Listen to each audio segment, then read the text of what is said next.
Alors, bonjour tout le monde et bienvenue à cette table ronde sur les universités africaines que je vais avoir le plaisir d'animer et à laquelle je contribuerai brièvement aussi à la fin.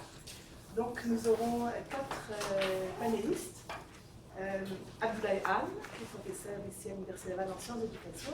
Judica Ladata, qui est postdoctorant ici au GEFA à la Faculté des sciences sociales, sociologue. Il y aura Honorine, qui est elle aussi sociologue au Centre national de recherche scientifique et technique au Burkina Faso et doctorante ici en sociologie. Il y aura ensuite Zoé Wangre, qui est doctorante à l'Université de Montréal et professeure à l'Université de Koudougou au Burkina Faso également. Et moi, je suis professeure au département d'information et de communication de l'Université Laval. Alors, j'inviterai tout de suite pour commencer Abdoulaye à prendre la parole pour une dizaine de minutes. Et puis, c'est pas le bon. Non, c'est pas bon. Moi, je suis dans le. Je vais le mettre comme ça. Ok.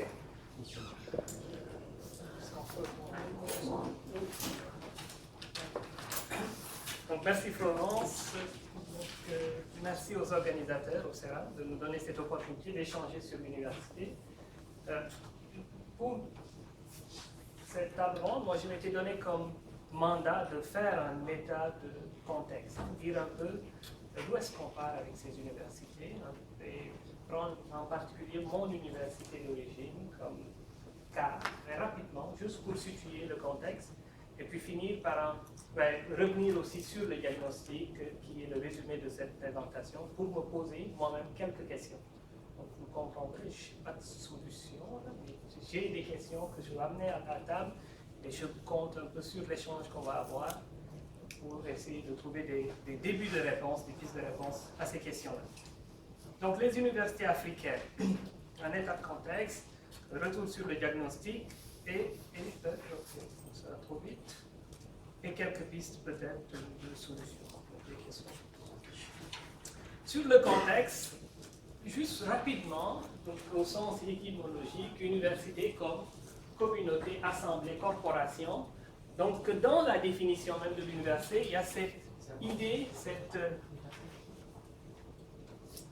cette idée de quelque chose qui est réservé quand même à un groupe. Là. On ne parle pas de quelque chose qui, d'emblée, se veut massif et ouvert. Donc, c'est une association d'hommes dotée de privilèges par l'État, le dictat, en sorte que le peuple puisse recevoir une guidance intellectuelle et que les problèmes théoriques qui surgissent ou en cours de développement de la civilisation puissent être résolus.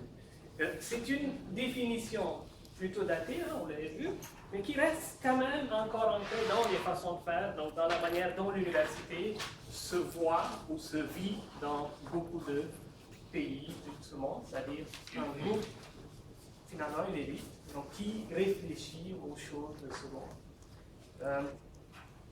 Au sens général, c'est une institution d'enseignement au cycle supérieur et une institution de recherche.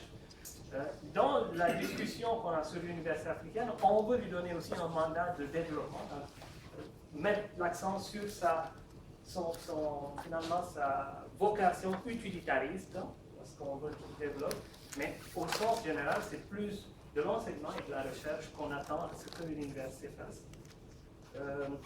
Et là, je veux juste montrer les premières universités africaines qu'on a eues. Donc, on a eu celle qui est maintenant l'université Kinshasa, donc en 1954, qui a été formée, l'université du Congo, l'université libre de Congo, l'université de Dakar, l'université de Cocody, et ça juste au sortir des indépendances. Pour les premières même, avant les indépendances, quand se négociait le départ des pays de la juridiction de la colonie, de l'ancienne colonie. Et puis vous comprenez qu'on est en Afrique francophone, puis je vais le dire tantôt, c'est des situations très contrastées. Même dans le monde francophone, ce n'est pas la même chose, les mêmes réalités, mais il y a des cassures nettes entre le monde francophone et celui anglophone, notamment. Et ça, il faut aussi le prendre en considération. On n'a pas une université, on a des universités, des mondes universitaires qui parfois ne se comprennent pas entre eux. Si on prend le cas de l'Université de Dakar, qui est mon alma mater, on va laisser ouvert. l'analyse de sa mise à place montre qu'on est dans une évolution beaucoup plus longue, beaucoup plus grande que ce qu'on a vu ici en 58. Parce que déjà en 1918, il s'était créé une école africaine de médecine, la première école africaine de médecine de Dakar, qui est devenue la faculté de médecine. Et donc, quelques années plus tard, en 1936, on a l'Institut français d'Afrique noire, qui est maintenant l'Institut fondamental d'Afrique noire, un institut d'anthropo et de sociologie, où il y a eu des penseurs, des grands chercheurs français comme Ballandier, qui a pendant longtemps été le directeur de l'IFAN. Et puis on a eu aussi, dans les années 50, les écoles supérieures académiques qui étaient rattachées à l'Université de Bordeaux.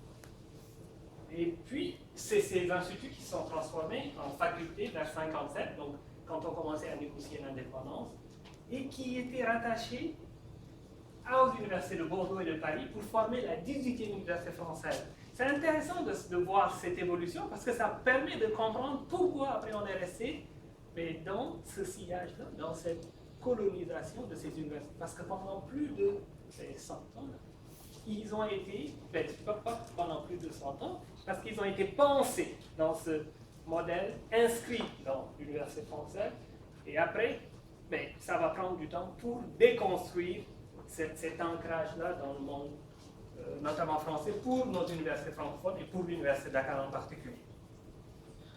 Donc, malgré les indépendances, on fait un saut là, en 60, il faut attendre 1987 pour qu'on change l'université, qui était l'université de Dakar, mais l'université française de Dakar, pour qu'il devienne Cheikh Anta Diop, donc en 87.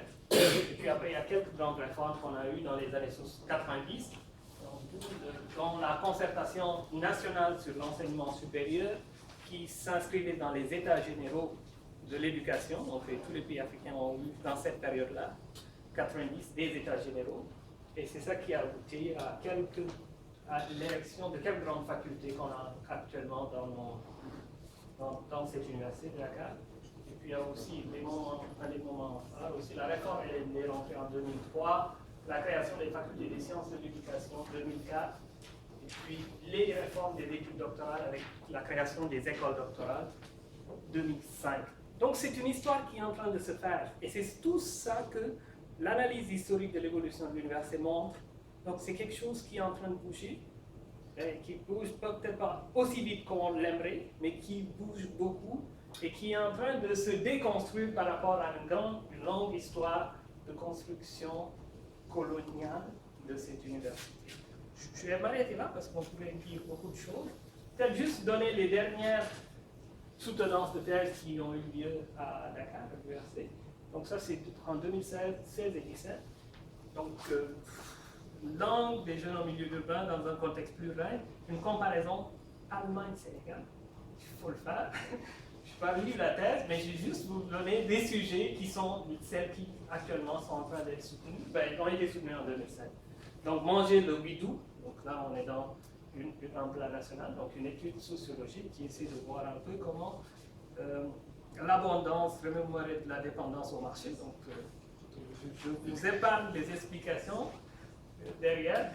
C'est les thèses qui se sont faites récemment. La structure et symbolisme d'un théâtre de l'absurde avec Beckett. Donc, on est loin là. Ça, c'est les études anglophones, nos amis de la faculté d'anglais. Récit de nouvelles, structure figurative de la production littéraire du non-voyant, toujours en études anglophones. Saint-Louis, Dakar sous domination anglaise, donc des choses qu'on oublie parfois, mais à un moment, Saint-Louis a été disputé entre les Français et les Anglais. L'Égypte ancienne, une histoire africaine du monde. Synthèse de Bookpoint. Oui, ça j'ai bien aimé ça parce que c'était caractérisation par spectroscope infrarouge des rayons X. Donc ça nous amène loin. Et parfois, on a l'impression que c'est des choses qui ne sont pas ancrées sur le présent. Mais quand on va à Dakar et qu'on voit en chimie moléculaire, c'est des gens qui sont bien avancés, qui ont des collaborations avec le Nord et qui sont bien légitimés de travailler sur ces enjeux très pointus. Ça Après, est-ce qu'on doit les critiquer, dire que ça, c'est pas notre contexte? Bon, c'est une des questions que je vais poser plus tard. Mais c'est les thèses là qui sont soutenues en 2016 à Dakar. Donc, la fièvre de la vallée du Rift, donc un des enjeux aussi qui sont traités. Et ça, c'est la dernière histoire du gouvernement colonial français en Afrique de l'Ouest. Donc, juste un petit tour sur et l'Université de Dakar et puis les thèses qui sont actuellement soutenues. Ça j'ai voulu l'amener parce que c'est aussi quelques moments phares à travers des écrits de l'évolution de la réflexion qui se fait sur l'université africaine. Donc, Kizerbo éduqué au Périr, qui vient dans les années 90, amener un questionnement sur la nature même de l'enseignement tel qu'il est fait, de l'éducation en général, tel qu'il est fait en Afrique, où il dit qu'il y a une nécessité, effectivement, d'éduquer, d'avoir un système éducatif performant, mais il y a aussi un questionnement qu'il faut faire sur le contenu de ce qui va être mis dans ces écoles. Donc, un de mes collègues va s'appesantir un peu plus sur les éléments de contenu, mais moi je veux juste amener cette historique-là d'une réflexion sur l'université. Quelle université pour l'Afrique? Et ça c'est plus récent, l'Afrique noire face à sa laborieuse appropriation de l'université.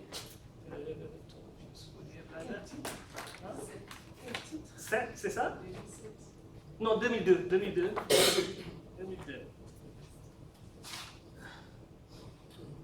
Donc, sur mon retour sur le temps, je veux aussi vous inviter à aller voir, vous amener vers Minedaf. Minedaf, c'est la conférence des ministres d'éducation d'Afrique, qui aussi s'est penchée sur l'enseignement supérieur et qui a commencé à le faire en 61, c'est-à-dire on sort de l'indépendance, c'est tout frais. Et on se réunit à Addis Abeba pour réfléchir sur l'université, la forme qu'elle devrait prendre, comment la sortir de la colonisation qu'elle a vécue pendant l'après-indépendance. Et ils ont mis en place le plan d'Addis Abeba, que l'on appelait. Et il y a quelques Minedaf qui se sont suivis pour réfléchir sur cette problématique. Abidjan, Nairobi, Lagos, Harare, Dakar, pour ne citer que les 17 ans.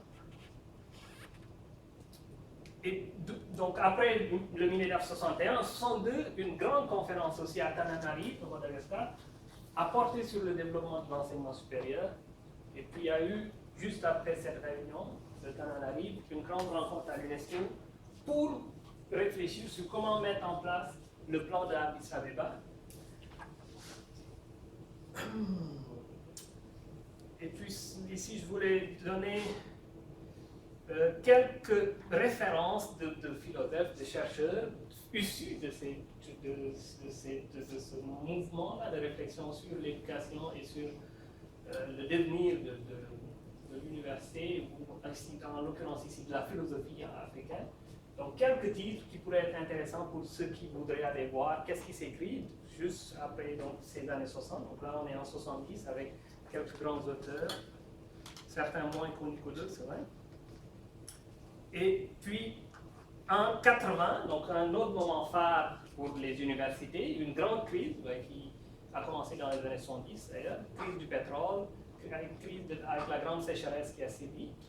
Donc, une grande crise qui vient contrecarrer un peu les efforts et le financement de l'éducation, parce que cette crise a amené quelque chose qu'on a appelé des plans d'ajustement de la Banque mondiale pour l'équilibre, pour ramener des équilibres macro dans les pays africains.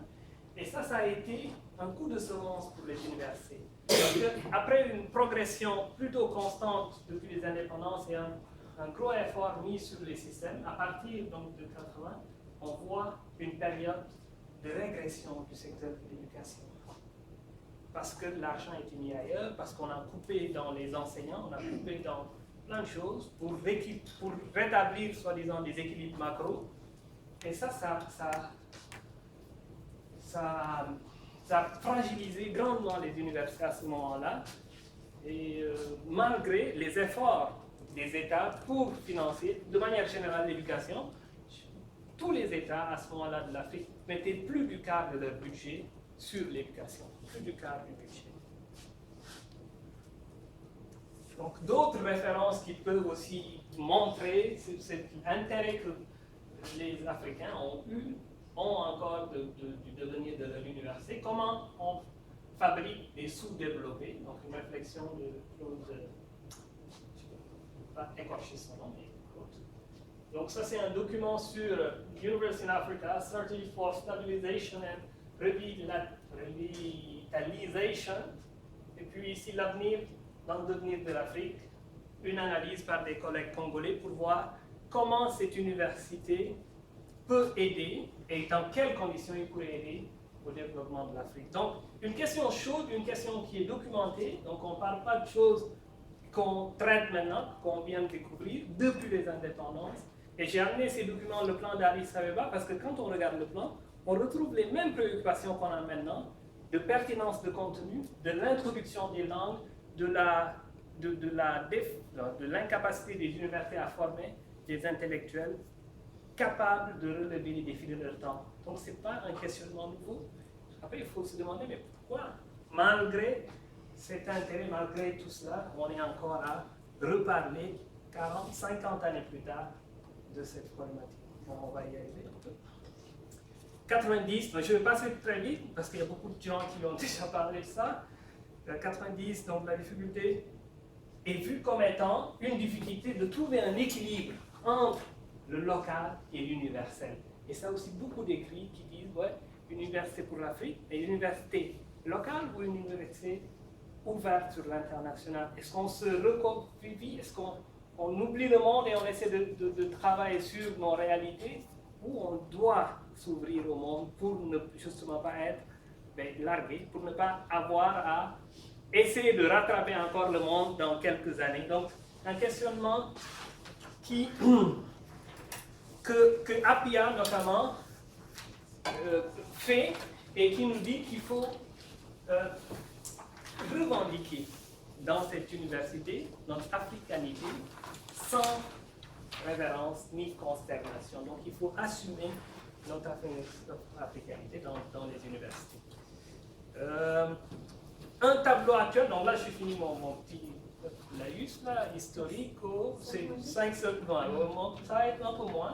Un tableau très contrasté actuellement des universités très différentes dans leur organisation, mais aussi dans leur rendement, dans ce qu'ils produisent, malgré beaucoup d'efforts, des efforts d'harmonisation. Donc on va parler, je pense, de LMD, on a parlé déjà de LMD, donc des efforts de concertation entre des universités pour avoir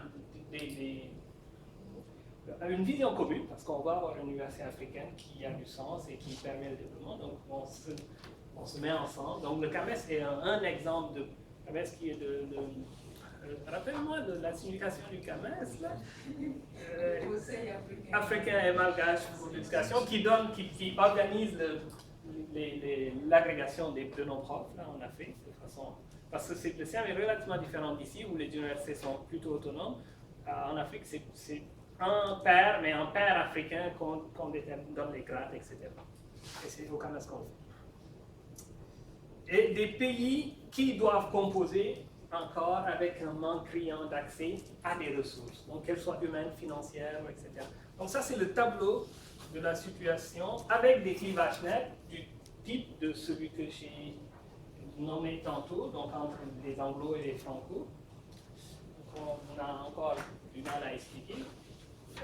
Et des clivages aussi entre les zones rurales et les zones urbaines, donc beaucoup de clivages dans ce tableau donc, des universités, donc la carte scolaire universitaire, où les grandes universités sont concentrées dans des grandes villes, où le reste du pays est comme oublié. Et par exemple, donc, je laisse la zone francophone pour aller dans celui anglophone, où on a 47 universités au Nigeria, contre une en Gambie. Donc deux pays anglophones, mais qui ne sont pas d'égale grandeur, mais qui montrent aussi qu'à un moment de faire des harmonisations, ça va poser des problèmes, parce que le Nigeria qui a 47, vous allez dire, oh, non, j'ai plus d'universités, j'ai plus grande masse critique, laissez la Gambie là, je vais dire ce que je veux de mon université là. et des universités en Afrique du Sud qui sont hors concours. On dirait deux mondes, le monde universitaire en Afrique du Sud et le monde francophone. C'est deux univers différents. Les universités sud-africaines se classent dans les grands classements des universités du monde. Nos universités, on les voit pas, là, ils sont hors classe, parce que déjà les critères d'établissement de ces classements, ils ne les remplissent pas. Mais il faut aussi comprendre que l'université en Afrique du Sud date de l'autre siècle. Donc en 1873, il y avait déjà l'université de Cap de Bonne-Espérance, qui est maintenant University of South Africa. Et regardez, dans ces universités en Afrique du Sud, on est à 11 000 thèses publiées, soutenues, 11 500 thèses, donc une masse critique relativement importante qui n'a aucune commune mesure avec ce qu'on peut trouver de l'autre côté, là, chez nous. Et une association des universités qui fête ses 50 ans pour la zone anglaise, anglophone, l'a eu. Maintenant, un petit retour rapide en 2 minutes sur le diagnostic de Fredua Watan, qui est notre résumé, l'auteur de notre résumé.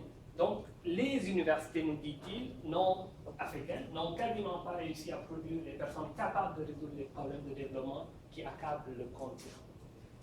Il faut le prendre avec mesure, parce que les universités ont produit quand même du monde qui est capable, qui est en train de faire des choses intéressantes, même en Afrique. Et on en a pour preuve quelques regroupements que je vais citer tantôt, et on en a aussi pour preuve des réalisations faites dans ces universités par des gens qui ont été formés dans les universités africaines. Donc, on ne peut pas dire dans l'absolu que l'université n'est pas capable de produire des personnes compétentes.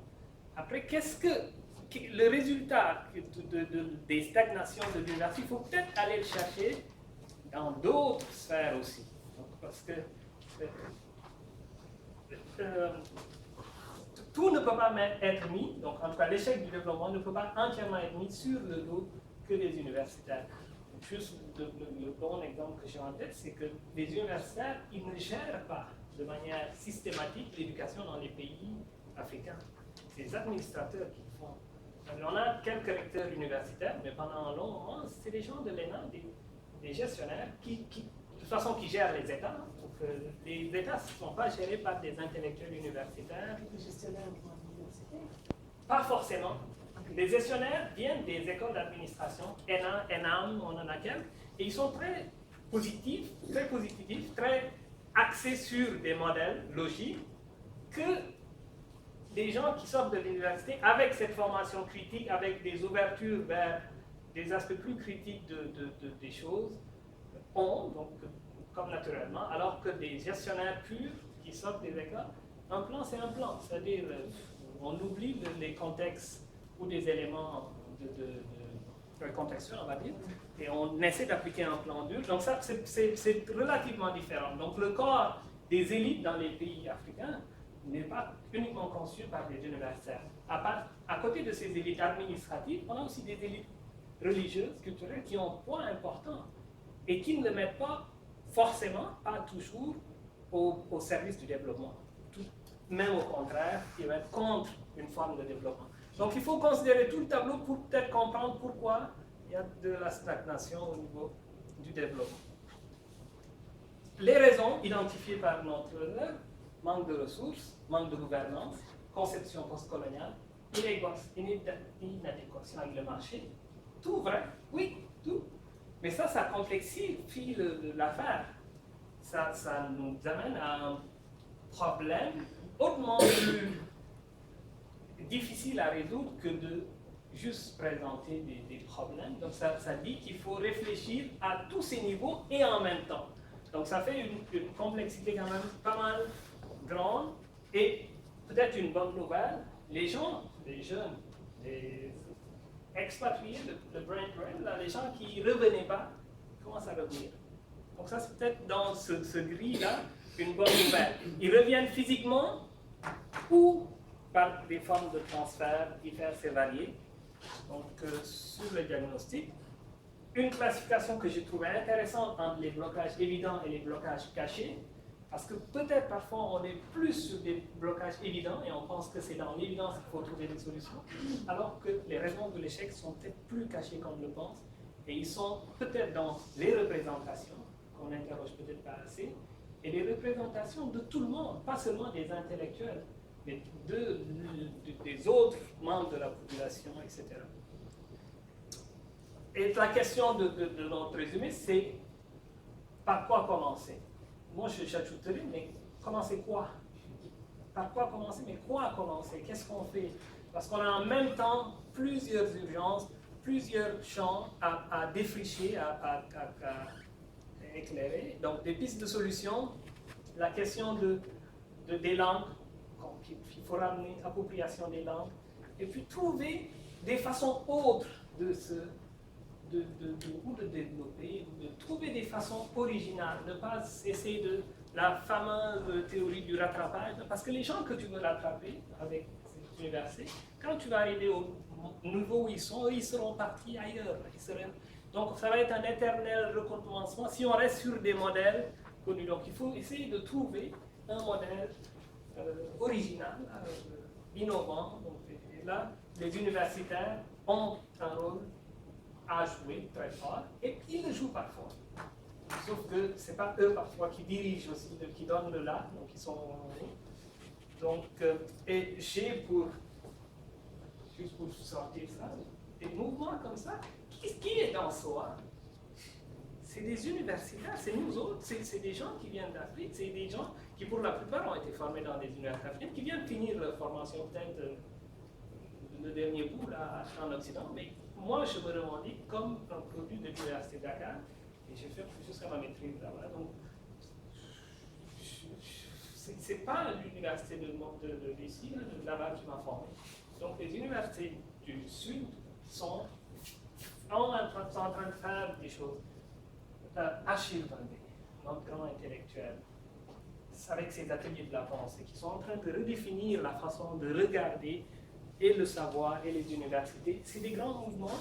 Afritopia, donc ceux qui n'ont pas lu, allez acheter ce livre d'un de mes collègues, je fais de la pub pour lui, mais qui redéfinissent, qui remettent en question les façons de voir l'université et qui sont des rafraîchissements là. Un nouveau modèle, donc c'est le défi. Et puis des questions en suspens, je n'ai pas de réponse. Comment se fait-il qu'un problème identifié depuis si longtemps persiste encore? Comment se fait-il que l'université tant d'écuyers forme des intellectuels qui sont des sommités dans leur domaine, y compris dans celui de la réflexion critique sur l'évolution du continent? Donc on a des gens capables. Donc après, comment passer de ce potentiel de changement à sa réalisation? Il y a à l'évidence une investigation des causes cachées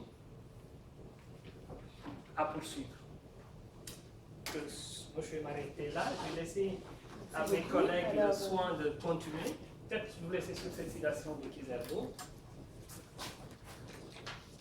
Donc, de la même manière qu'il ne faut pas laisser la guerre aux généraux, il ne faudrait pas laisser le développement aux seules mains des économistes, des organisateurs, et puis laisser de la place au plus aux philosophes, aux universitaires. Grand merci. Alors, Judicaël va prendre le relais. Merci. Ah non, tu n'avais pas. Non. Donc en fait, merci beaucoup parce que cette première communication nous permet de remettre vraiment dans le contexte, surtout historique, pour un peu plus comprendre ça s'est passé pour les étudiants africains. Ce que moi je vais faire, c'est, dans le diagnostic tantôt, c'est que je vais aller reprendre quelques éléments, 3 ou 4, sur lesquels je vais revenir en détail. Donc, dans le diagnostic de toute la problématique des universités africaines, je vais aller chercher 3 ou 4 éléments dont je vais reparler un peu plus en détail. Donc je n'ai pas vraiment de PowerPoint, j'ai essayé de faire circuler un petit document tantôt. 3 ou 4 problématiques des universités africaines. La première dont je vais parler, ça va être le rayonnement international. Alors j'ai une petite anecdote par rapport à ça. J'arrivais ici en 2010, puis je commençais ma première session au doctorat. Et après une première série de travaux. Le prof avait demandé à me rencontrer, un prof d'un des cours dans lesquels j'étais inscrit. Puis il me disait, ben, c'est très bien, vous venez certainement de quelle université? En France, en Suisse, en Belgique? Je lui ai dit non, malheureusement, j'ai étudié qu'en Afrique jusqu'à mettre les pieds ici. Et ah bon? Ok. Deuxième série de travaux, il me rappelle encore. Puis, bizarrement, il a eu le temps d'oublier qu'on a eu cette discussion. Puis, il me répète la même chose exactement. Puis, je lui ai dit, mais on en a déjà discuté.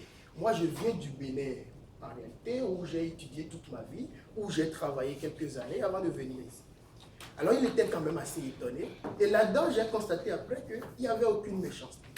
C'est que les universités africaines, quoi qu'on veuille, ont une réputation qui est absolument à construire encore. Quand on prend le classement Shanghai, qui fait quand même un travail intéressant, il faut aller jusqu'au top 300 avant de retrouver la première université africaine, c'est-à-dire l'université du Caire. Et il faut aller au top 500 pour y rajouter 4 autres universités sud-africaines. Donc, ça rejoint vraiment ce qui a été dit tantôt, comme quoi les universités sud-africaines, c'est une particularité. Donc, la réputation est totalement à construire et ça pose problème parce que c'est lié directement à toute la question de l'apport de ces universités-là à la construction de la connaissance au niveau international. Deuxième problème sur lequel je vais revenir, c'est, et on l'a dit tantôt, c'est toute la capacité donc, de ces universités-là à contribuer à la transformation des conditions sociales et économiques qui sont en place.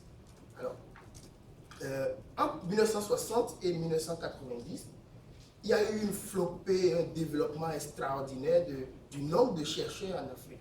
C'est-à-dire que le taux de croissance s'était établi autour de 9%, à un moment où dans les pays du Nord, on était vraiment autour de 3 à 5%.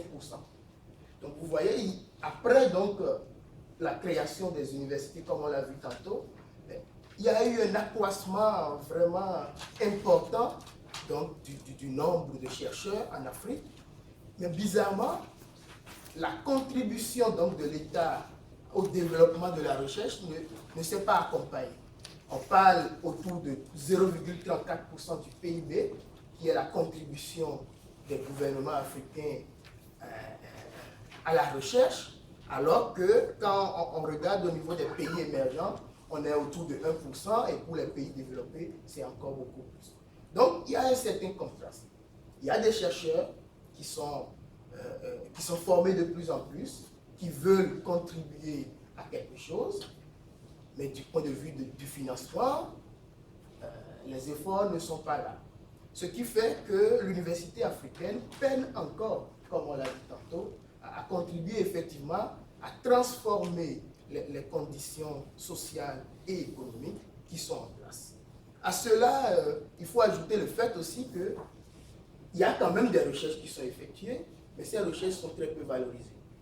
Donc, moi je dis souvent, les universités africaines sont un peu comme des maisons diplomatiques où on produit des documents et l'objectif, c'est vraiment pour avoir le diplôme.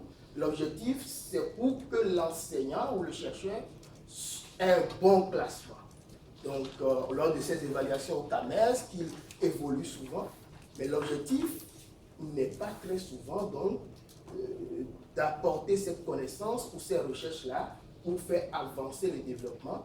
Et d'ailleurs, comme on l'a dit tantôt, c'est-à-dire que le système même tel que cela se déroule, les travaux sont réalisés à l'université et elles restent à l'université très souvent. Donc, cela appelle une transformation déjà de la part même de ces chercheurs-là qui doivent commencer par restituer leurs travaux, et non pas seulement dans les cercles fermés d'intellectuels, mais de plus en plus vers d'autres horizons pour faire connaître ces travaux-là. Il y a aussi le fait que le peu de travaux, une bonne partie de cette recherche-là est réalisée souvent par le biais de certains contrats. je donne aussi une autre anecdote que j'ai déjà entendue l'année dernière quand je suis retourné par exemple au Bénin. J'étais quelque part en train de manger, puis il y a un prof d'université qui était à côté, on ne se connaissait pas. Mais j'entendais qu'il disait à son collègue que désormais, lui, il voulait vraiment se spécialiser dans les changements climatiques parce qu'il y a beaucoup de financement du Canada actuellement donc dans ce domaine-là. Donc, voilà un peu comment ça se passe parfois. On va vers quelque chose, non pas parce qu'il y a obligatoirement des problèmes au niveau local auxquels on veut trouver des solutions, mais parce qu'il y a beaucoup de financement dans ce domaine et aussi parce qu'on a été sollicité par des agences qui sont souvent au niveau mondial et qui n'ont pas eu à faire le diagnostic au niveau local pour connaître effectivement de quelle recherche on a besoin actuellement. Donc, les priorités ne sont pas toujours respectées. On s'engage dans des recherches parfois pour combler un certain vide, pour régler certains problèmes personnels, mais pas pour apporter les solutions prioritaires qu'il faut aux problèmes de développement. La mobilité des étudiants africains, un autre grand problème, que dans beaucoup de pays africains, le taux de mobilité vers l'étranger le taux de mobilité des étudiants vers l'étranger est autour de 25%. J'ai mis un graphique dans le petit document qui montre bien que la mobilité se passe aussi bien au niveau interne que vers l'extérieur de l'Afrique. Donc, prioritairement, les étudiants africains préfèrent aller vers l'Afrique du Sud, et ça, on comprend bien pourquoi lorsqu'on regarde le classement des universités africaines, mais ils vont beaucoup aussi en France. Ils vont beaucoup au Royaume-Uni, au Portugal, en Allemagne, au Canada, etc., aux États-Unis aussi. Et cela pose un réel problème parce que la plupart du temps, ce sont malheureusement les meilleurs qui s'en sortent. Donc, on est dans un contexte où il y a des conditions difficiles de formation, telles que des effectifs pléthoriques, un manque de salles de cours, de laboratoires, ou à tout moins une insuffisance, une faible adéquation entre la formation et l'emploi, des programmes d'enseignement qui sont orientés vers des connaissances d'ordre général et au niveau international, plutôt que vraiment orientés vers la connaissance locale, une pédagogie parfois problématique. On parle encore beaucoup en Afrique de la pédagogie de l'humiliation. Je ne sais pas si vous en avez entendu parler, mais c'est finalement quelque chose qui ne permet pas le transfert des connaissances comme on l'aurait souhaité. Alors, donc, avec tous ces problèmes-là de ce contexte, on arrive à deux choses. C'est-à-dire qu'il y a des étudiants qui, malgré tout, arrivent à être très bons. Et ça, c'est un paradoxe, mais qui se justifie. C'est que les gens ont été tellement soumis à de rudes conditions qu'ils n'ont pas d'autre choix que souvent d'être très bons pour être bons. Et donc, c'est paradoxal, mais on retrouve des étudiants africains, malgré ces conditions-là, qui sont quand même assez bons. Et évidemment, on en retrouve qui, vraiment, ont des niveaux assez médiocres. Et là, s'ensuit alors la mobilité, c'est-à-dire que ceux qui sont les meilleurs partent ensuite pour aller se faire former à l'étranger. Alors, ça pourrait être quelque chose de bien en fait, si une fois partie et formée, cette masse-là revenait pour apporter sa contribution. Ce serait super. Mais qu'est-ce qu'on constate? C'est qu'il y a très peu de retours. Parmi ceux qui retournent, il y en a qui ont des problèmes. Pourquoi? Je donne un exemple. Je donne l'exemple de quelqu'un qui vient par exemple du Bénin. Il vient à l'université Laval pour faire un doctorat en sciences politiques. Il vient avec un sujet, mais il n'a pas de financement. Alors son professeur, qui est spécialisé peut-être, mettons, dans les relations de travail à l'Assemblée nationale du Québec, lui propose un thème avec un financement. Ce qu'il prend évidemment. Donc finalement, ce monsieur, pendant 6 ou 7 ans, a réfléchi, travaillé sur le contexte des relations de travail au niveau de l'Assemblée nationale du Québec. Et un jour, il décide de retourner. Il y a un problème qui se pose parce qu'il n'a pas réfléchi pendant ces dernières années donc, à des problèmes de développement de l'Afrique. Et donc, c'est ça que j'ai une petite expression que j'appelle souvent des intellectuels chauves-souris. C'est des gens qui, chez eux, ils sont les meilleurs, ils partent, ils réfléchissent pendant plusieurs années sur des problématiques d'ailleurs, ce qui n'est pas une mauvaise chose en soi, mais quand ils reviennent, ils ont des problèmes d'intégration. Ils ont encore des problèmes qui font en sorte qu'ils n'arrivent pas à faire tout l'apport qu'on attend d'eux. Donc, c'est vraiment un imbroglio et ça constitue un réel problème dans les universités africaines. Dans tout ça, qu'est-ce qu'il faut faire? Il n'y a pas de solution miracle. Je pense que l'objectif ici, ce n'est pas d'accoucher des solutions toutes faites, mais je pense qu'en reprenant par exemple l'ouvrage que Florence va présenter peut-être tout à l'heure, un début de solution serait déjà de commencer par réfléchir à comment trouver les portes de sortie pour les 9 injustices cognitives dont on a parlé dans cet ouvrage-là, et qui effectivement freinent la reconnaissance et puis tout l'apport que les universités africaines pourraient faire au développement de ces pays-là. Il faut effectivement réfléchir et discuter des enjeux, comme ce qu'on est en train de faire ici actuellement, mais il ne faut pas s'arrêter là. Je pense qu'à chaque fois qu'on se voit pour discuter donc, de ces universités, il est important d'aller jusqu'à faire des propositions plus ou moins concrètes, visant même à aller établir des feuilles de route pour voir concrètement qu'est-ce qu'on pourrait faire. J'ai oublié tantôt de parler aussi des problèmes de gestion des effectifs.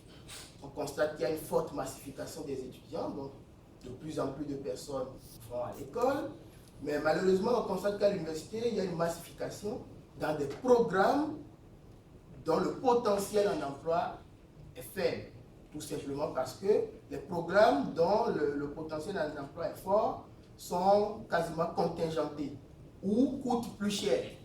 Et donc, on constate des gens qui sont finalement beaucoup plus de personnes qui s'inscrivent dans des programmes dont le potentiel en emploi est faible. Et ça crée un autre problème que j'appelle souvent les scolarisés au cours long. C'est-à-dire des gens, ils font une maîtrise en sociologie, ils font une maîtrise en anthropologie, ils font un DEA en sciences politiques, ils font. Puis, ils sont déscolarisés au cours long. C'est comme ça qu'on appelle ça au Guinée. C'est des gens qui s'instruisent pour s'instruire. En fait.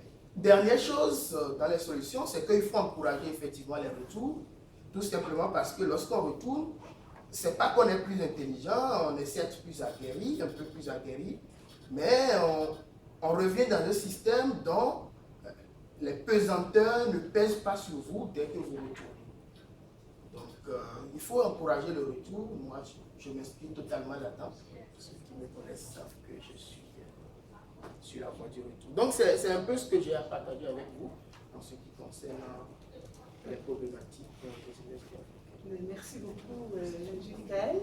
Alors, peut-être Honorine va nous parler de 2 universités plus particulières. Donc, Honorine travaille comme chercheur au Burkina Faso et fait son doctorat en sociologie ici. Oui, merci Florence pour la belle introduction. C'est impressionnant comme le contenu de nos présentations se recoupe. Et aussi la suite logique donc, de l'organisation de présentation. Je vois que le contexte historique a été très bien étudié par le professeur Abdoulaye. Ensuite, la problématique des universités africaines a été très bien posée par Judy-Gaëlle. Moi, je m'avais donc présenté 2 cas précis de l'université africaine, le cas de l'université de Ouagadougou, d'où je viens, et aussi de l'université de Douala. Donc, comme vient de le dire, moi, je suis effectivement un produit de l'université de Ouagadougou. J'ai étudié là-bas de ma première année de sociologie jusqu'à mon master de recherche. Je suis là donc pour une thèse en sociologie. Alors, ce que je vais vous présenter, comme je viens de le dire, c'est une lecture croisée donc sur la problématique de la formation universitaire en prenant donc le cas de l'Université de Ouagadougou et le cas de l'Université de Douala. Donc voici les textes sur lesquels je me suis donc appuyée pour préparer ma lecture croisée. C'est d'abord un texte qui porte sur l'universalité ou contingent de l'enseignement de la gestion, le cas de l'Afrique qui a été écrit par Hernandez et Kandem, et ensuite un autre texte dont le titre est le diplôme visa entre mythe et mobilité, imaginaire et migration des étudiants et diplômés burkinabés, qui a été écrit par Mazou Chetty.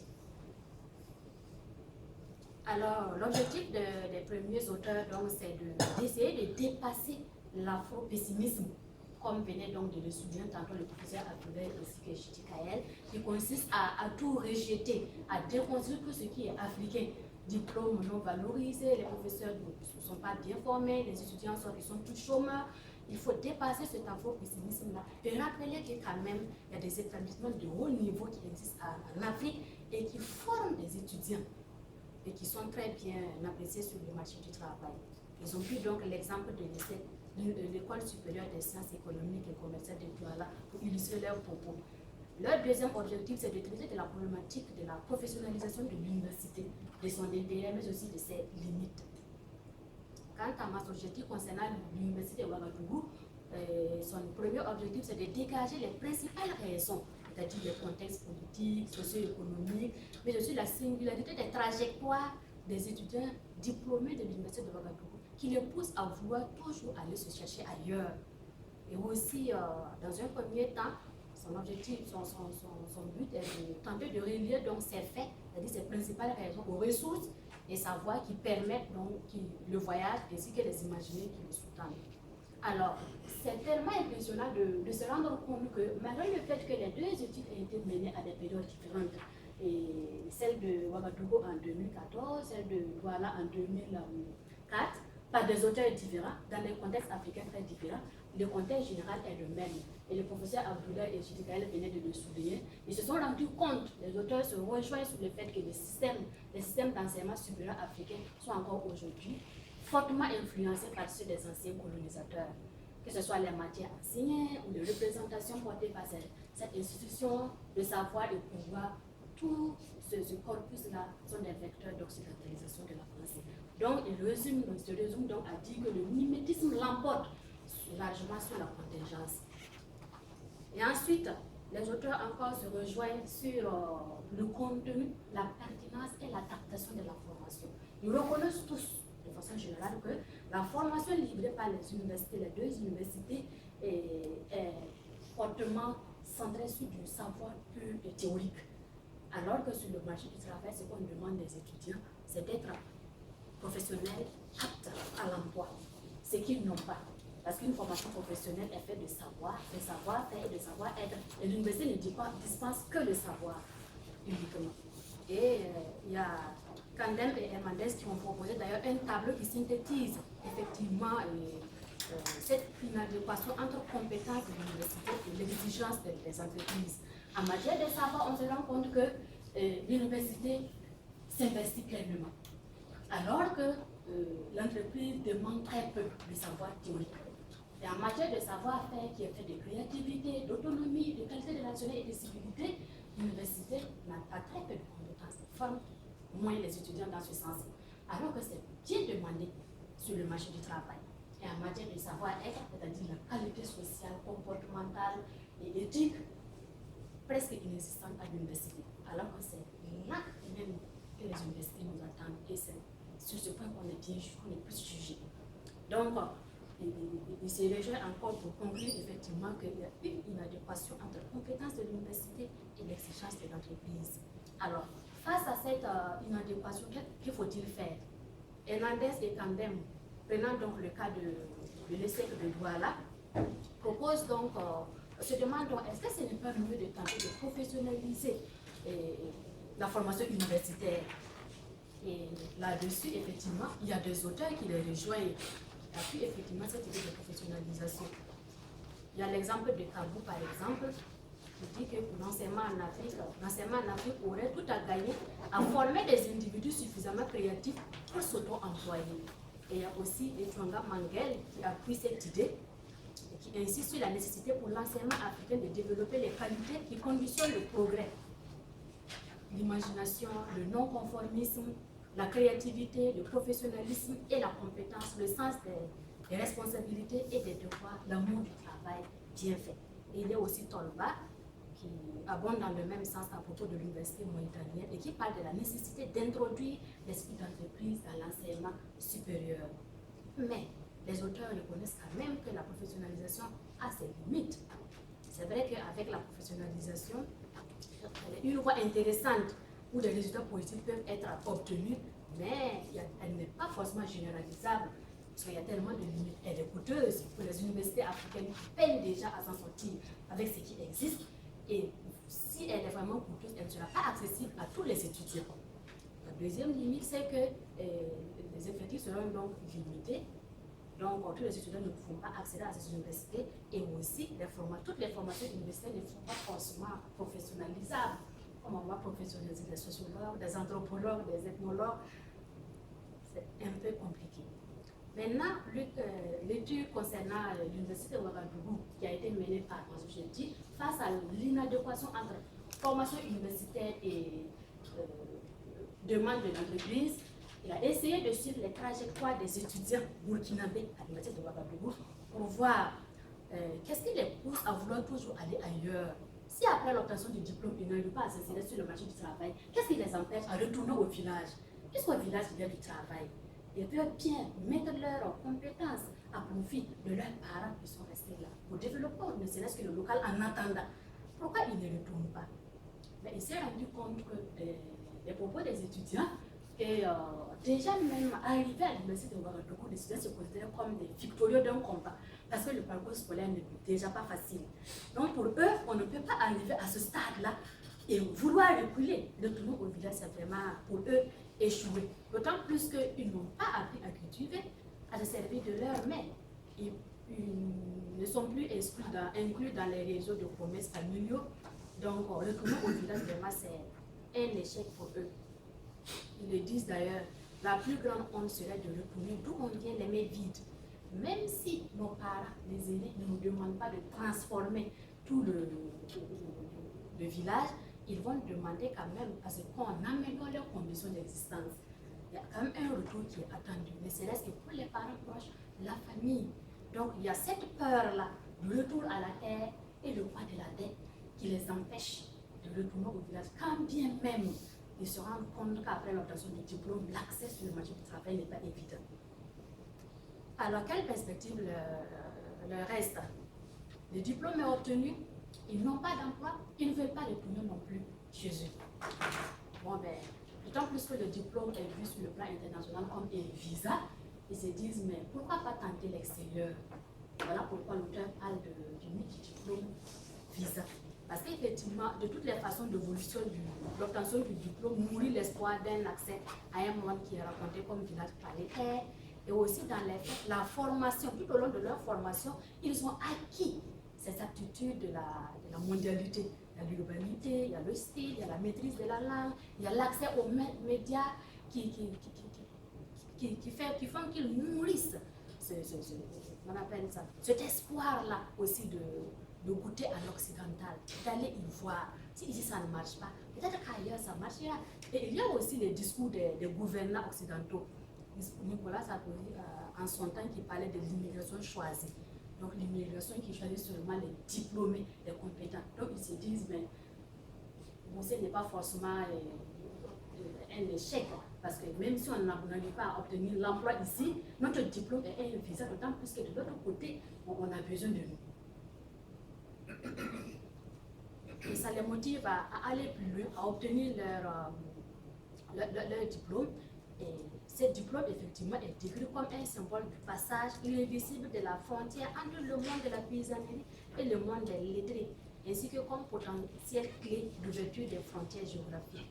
Donc, si on ne parvient pas à s'insérer ici, on ira ailleurs parce que l'avenir et les travailleurs sont forcément ailleurs. Donc, ici, ils conçoivent le diplôme comme symbole de mobilité sociale et comme clé de mobilité spatiale. Alors, après avoir mis en lumière les différentes de différents problèmes qui existent, aussi bien à l'université de Douala qu'à l'université de Ouagadougou. On se rend compte que les auteurs encore se rejoignent sur quelques pistes de solutions et des débats qu'ils posent. Ils ont d'abord mis en évidence la question de l'adaptation, de la pertinence et de la finalité des contenus de la formation universitaire. Ils ont aussi posé le fait que la réflexion d'ensemble concernant les universités est nécessaire aujourd'hui. Ils s'accordent aussi sur le fait que ce n'est pas le nombre des étudiants formés qui est important, mais les compétences qui s'en sortent qui est appréciable. Alors, ils se demandent donc, est-ce qu'il faut forcément renoncer au transfert des modèles occidentaux et proposer un modèle de gestion authentiquement africain?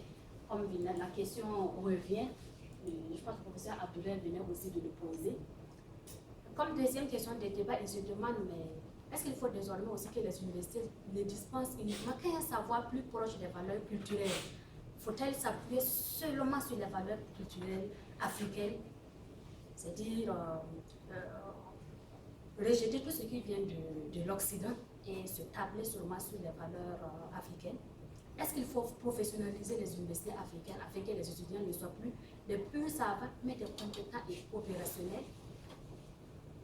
Ce sont des pistes de solutions et des questions que les auteurs se posent et que je vous pose aussi. Peut-être que tout à l'heure, on va en discuter. En tout cas, pour notre part, nous pensons, après la lecture de ces textes, nous pensons que pour une bonne réorganisation des universités africaines, il faut s'affranchir des idées reçues, qui consistent à dire que les universités africaines doivent forcément s'allier sur le modèle occidental. Les universités africaines ne sont pas encore à un niveau. Ce qui amène toujours les universités africaines à se remettre à cause, à vouloir s'allier aux autres universités occidentales qui ont eu aussi leur histoire. Comme vient de le souligner le professeur Abdoulaye, chaque université a son histoire. On devrait tenir compte du contexte historique de la naissance de chaque université. Donc on doit s'affranchir des idées reçues et aller au-delà de l'afro-pessimisme. Il ne faut pas balayer du revers de la main ce qui a été construit en Afrique. Il ne faut pas aussi tout idéaliser. Il faut aussi se passer de l'afro-optimisme. Penser que les valeurs culturelles africaines se suffisent à faire des universités africaines, des universités optimistes, mieux vues au niveau mondial. Il faut quand même avoir un équilibre, avoir une juste vision des choses et voir les choses telles qu'elles se présentent de nos jours, pas dans la globalité, mais dans ces éléments constitutifs. Donc, pour moi, il y a quand même une nécessité de contextualiser la formation universitaire en la fondant sur les aspirations des Africains. Merci pour votre attention. Merci beaucoup. Merci beaucoup. Alors, une autre chercheuse burkinabé va prendre la parole, donc Zoé, qui va nous parler, elle, de façon plus précise des résultats de sa recherche sur les ressources dont disposent les étudiants africains.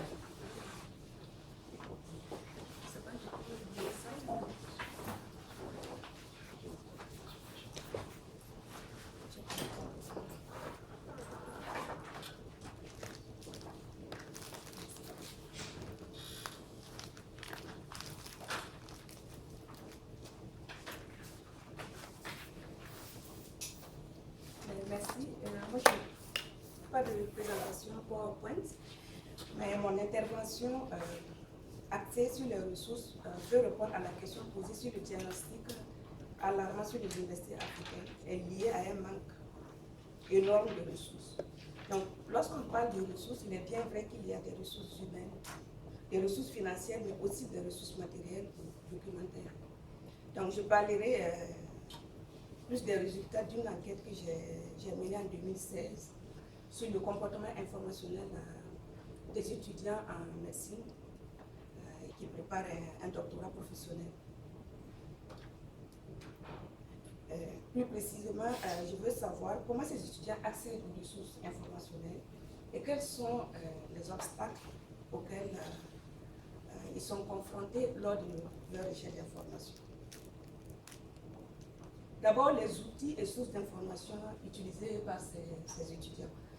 Par exemple, en ce qui concerne l'utilisation des outils pour accéder à Internet, les résultats du questionnaire montrent que si seulement 32% des étudiants utilisent les ordinateurs des bibliothèques et des centres de ressources, la quasi-totalité des étudiants, donc 96%, utilisent un ordinateur personnel et surtout recours à des téléphones mobiles, dont 66%.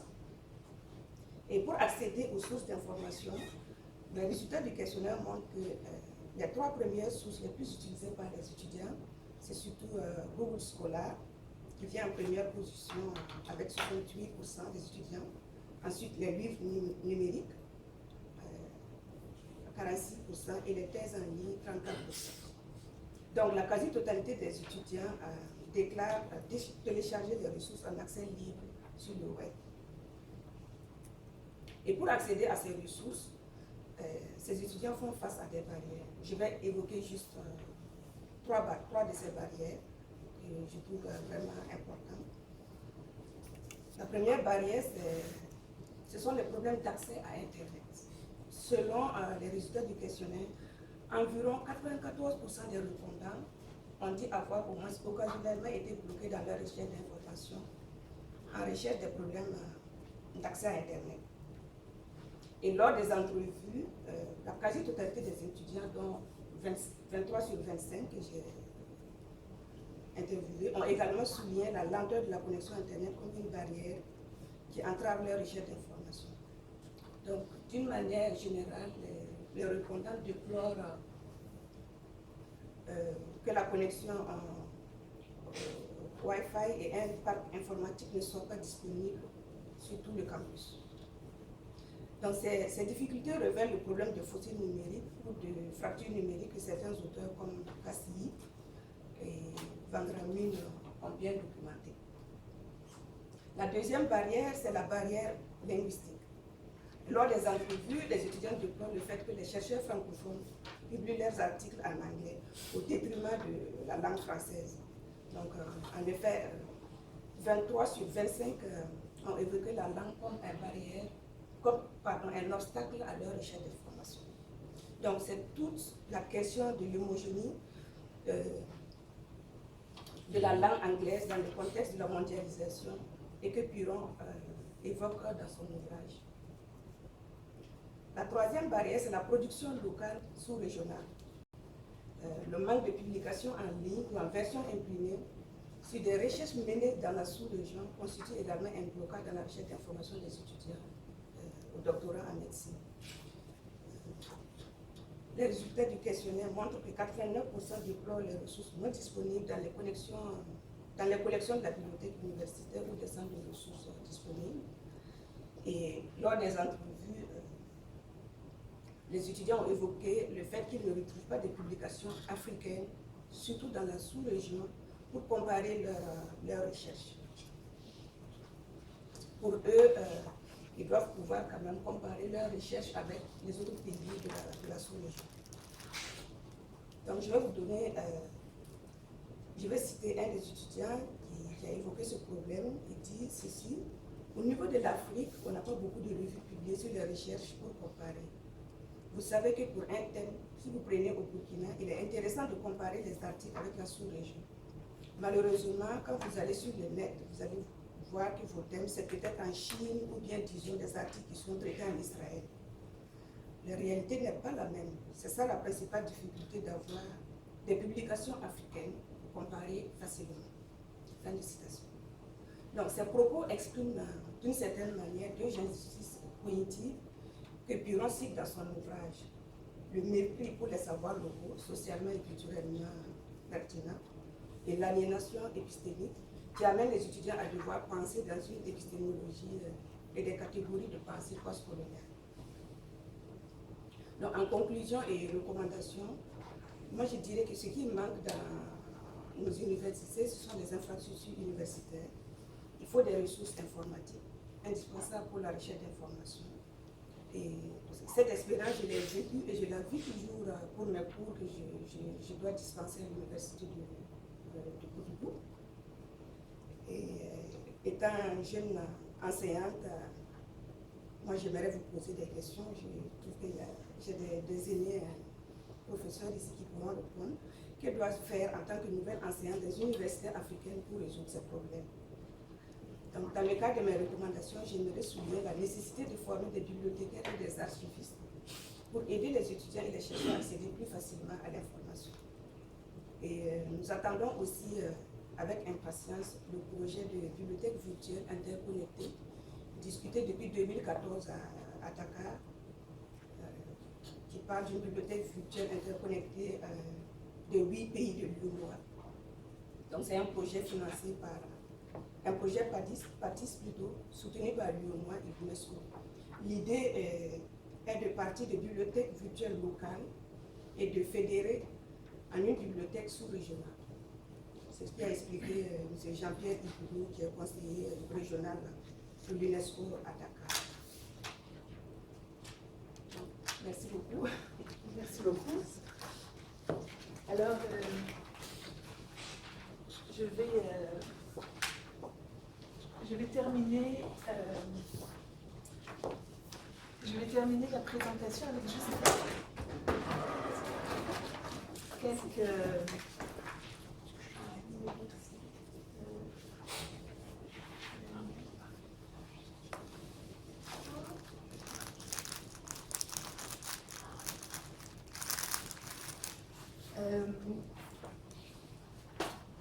alors vraiment, j'ai pris plein de notes, j'ai des tonnes de questions, mais je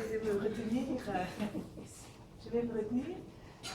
Juste pour dire que quand on relit ça, alors moi aussi j'ai fait un petit retour dans le temps, Abdoulaye, Frantz Fanon, les conclusions des derniers de la Terre, dernier paragraphe, mais si nous voulons que l'humanité avance d'un cran, il faut inventer, il faut découvrir. Pour l'Europe, pour nous-mêmes et pour l'humanité camarade, il faut faire peau neuve, développer une pensée neuve, tenter de mettre sur pied un homme neuf. Donc là, on n'est pas juste honoring dans les Africains. Ce que les Africains peuvent inventer va servir à l'humanité. Parce que l'université dans les pays du Nord, ça ne va pas si bien que ça, vous le savez très bien. L'université qui est en train d'être pourrie par le néolibéralisme, par la baisse de financement, par l'esprit du... En tout cas, il y a plein de problèmes. Donc moi, mon espoir, c'est que les universités du Sud vont faire avancer l'humanité d'un cran. Donc ça, c'était le diagnostic de Frédouard Quartel. Là, Abdoulaye, je ne pense pas qu'il disait que les universités africaines ne produisent pas de gens compétents. Il dit qu'il manque de l'orientation vers le développement. Elles produisent des gens très compétents, mais qui vont reproduire le même, qui vont prendre la place des fonctionnaires, etc. Et quand il dit université, il parle d'école de gestion, là, école d'administration. Il ne parle pas des philosophes. C'est pour ça, c'est pas précis, c'est ça que je dis. C'est ça. Parce que quand il dit université de façon large, sa citation est fausse. C'est l'enseignement supérieur et il intègre dans école de gestion et tout ça. Oui. Ça serait plus précis. Oui, c'est ça. Et il dit le problème, c'est que c'est la reproduction des élites et qu'il n'y a pas une orientation vers le développement. Donc, juste pour dire que nous, on a fait, alors malheureusement, j'aurais bien aimé vous présenter des résultats, mais ce sera pour une prochaine conférence en septembre. On a fait quand même une grande enquête qui reprend beaucoup de choses que Honorine a indiquées. Donc, mais là, sur vraiment 18 pays d'Afrique francophone et Haïti, on a 3 niveaux d'études, licence, master, doctorat. On a quelques profs d'université qui ont répondu, 25% de femmes. Donc on a 4 parties dans notre enquête. Pourquoi aller à l'université? Que représentent les diplômes? Et on retrouve beaucoup de choses de l'article que tu présentais. Ça va être vraiment bien de discuter. Et je m'aperçois par exemple, pour le doctorat, le peu que j'ai vu là, on commence à dépouiller, c'est un très très long questionnaire avec 800 réponses en tout cas. C'est vraiment l'importance du diplôme, du grade académique, comme ils disent, plutôt que par exemple le désir vraiment de faire de la recherche pour le développement. C'est ça qui domine un peu. La partie 3 sur les ressources disponibles, ça rejoint tout à fait l'enquête de Zoé. On voit très bien que, paradoxalement, mais Zoé me l'a confirmé, ils ont plus facilement accès à un ordinateur qu'à la connexion Internet.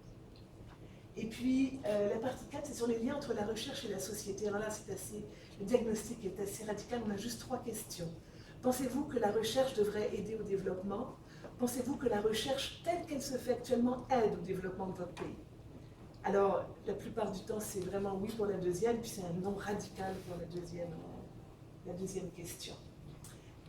Donc là, on fait l'analyse. Alors, nous, on fait de l'analyse participative dans le projet SOA. Donc, on a des données sur plein de pays, tout ça. Si vous voulez participer, tous les tableaux, les histogrammes sont faits. Et donc, on a besoin de gens pour faire une écriture, une analyse collaborative ensemble. Et c'est très sérieux. Là, j'ai des gens du Bénin qui m'ont écrit, du Burkina, d'Haïti qui m'ont écrit. Donc, c'est un grand projet d'analyse collaborative de cette enquête qui a été faite dans des conditions, un jour je raconterai, mais absolument incroyable parce que c'est un questionnaire web en Afrique. Et puis, donc aussi, la question des femmes est fondamentale. Je suis très très contente que ce soit 2 femmes du Burkina qui viennent présenter après 2 hommes, mais ce n'est pas le cas dans les universités africaines. Ce sont des héroïnes ici. C'est le Burkina de ta part, hein? C'est le Burkina qui est ta part. Ah mais oui, ça c'est sûr. Dans les classements, ils arrivent premiers.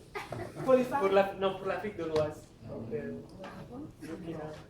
Alors, ça c'est des résultats qualitatifs du projet SOA. C'est des résultats, ça vient d'innombrables discussions, confidences, histoires, si vous savez, tout ce qui m'a été raconté, que j'ai lu, etc. Et donc c'est un peu le diagnostic qu'on a fait à partir de l'enquête. Donc c'est 9, moi je l'appelle les injustices cognitives, ce n'est pas des problèmes structurels.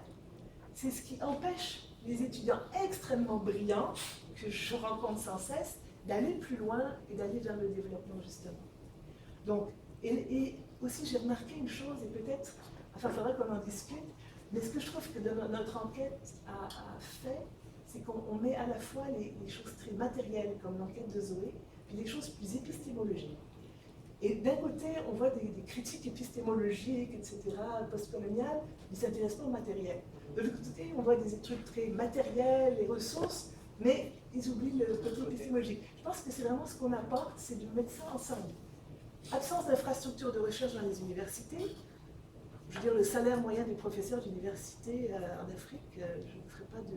En tout cas, en Haïti, c'est 600 $ par mois pour un professeur avec un doctorat en Haïti. Vous voyez? Bon, en Afrique, ce n'est pas forcément très différent. Ensuite, le deuxième, là, Zoé y a fait allusion, barrières financières, légales et numériques dans l'accès aux publications scientifiques. Et donc là, évidemment, le mouvement du libre accès est une réponse imparable pour laquelle le projet SOA milite énormément. Accès difficile à Internet, je ne parle même pas de l'électricité, mais ça va de soi. Et faible littératie numérique des universitaires. La plupart des étudiants ont eu leur premier contact avec l'ordinateur en arrivant à l'université, alors que nos enfants grandissent entourés d'écrans. Et donc l'apprentissage, le réflexe numérique n'est pas le même du tout. Ignorance et mépris pour les savoirs locaux, ça c'est quelque chose, c'est très compliqué, mais c'est fondamental. Et quand je dis savoirs locaux, ce n'est pas les savoirs traditionnels uniquement. C'est les savoirs qui sont produits localement. Et ça peut être les savoirs de l'oppression. Ça peut être les savoirs du changement climatique, le savoir des inégalités sociales locales. C'est tous ces savoirs locaux-là. Et ils sont disqualifiés tant qu'ils n'ont pas un format universitaire. Et donc, c'est au nom de cette... En tout cas, moi, c'est le truc qui m'énerve le plus. Au nom de cet universalisme abstrait de la science, on amène les chercheurs africains à se désintéresser, et même parfois à mépriser les savoirs de leurs frères, de leurs sœurs. Alors que ce sont ces savoirs-là qui sont essentiels au développement. Donc, il y a les savoirs traditionnels, mais il y a beaucoup plus que ça. Quand Judica, il n'est pas là, disait que sa thèse, quelqu'un pensait que sa thèse venait de France, ou de Belgique, ou de Suisse, ça veut dire quoi aussi? Ça veut dire que les références étaient très européennes, bibliographiques, je vais le taquiner là, quand il va revenir. Ça veut dire qu'on ne met pas forcément les références africaines dans nos bibliographies, etc. Coupure entre les priorités de la recherche et celles... Alors ça vraiment, Judica a donné d'excellents exemples pour ça. Le système de la science du Nord est normatif, exclusif, très difficile à pénétrer. Publier, c'est de plus en plus difficile. Nous, du Nord, on a été élevés dans ce cadre normatif, on connaît les clés, c'est difficile pour nous, imaginez. Quand ce n'est pas votre langue, ce n'est pas votre cadre normatif, alors c'est vraiment extrêmement difficile et décourageant, mais ça devient... Il y a encore un étudiant qui me disait son idéal, c'est Harvard. Mais je le taquine, je ne peux pas entendre ça là sans frémir. Je dis, mais voyons, Harvard, c'est le summum d'un modèle.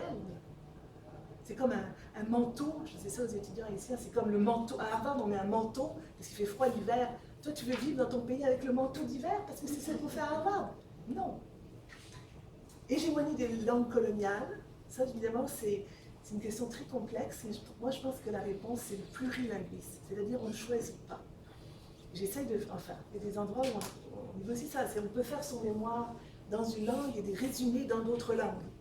Il faut sortir de la situation de diglossie, hein, de vivre avec deux langues dont une est valorisée par rapport à l'autre. Pédagogie de l'humiliation, ça, vraiment, je ne sais pas dans quelle mesure c'est quelque chose qui est très, très général, mais j'ai eu tellement de témoignages, de gens qui m'écrivent, mais qui quasiment là, me remercient de leur répondre.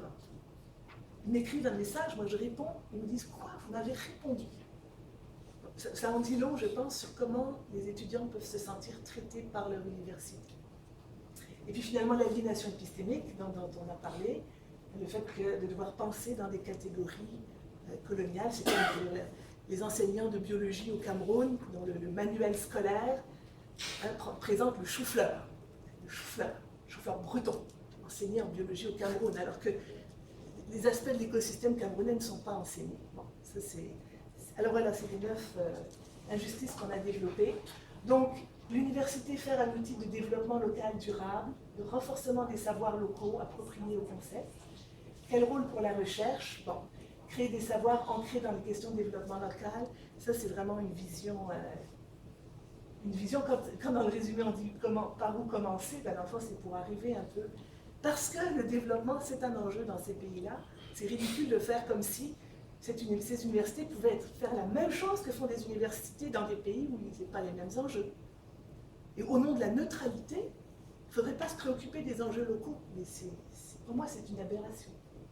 Donc, rapprocher la science et l'université de ces préoccupations. Nous, dans le projet SOA, on propose des solutions comme les boutiques des sciences, dont on parlera peut-être une autre fois, donc qui rapprochent les associations, le monde associatif, de l'université de manière extrêmement concrète. Là, on n'est pas dans la philo, on n'est pas dans la théorie, on est une association à besoin justement d'un manuel, d'un guide d'information.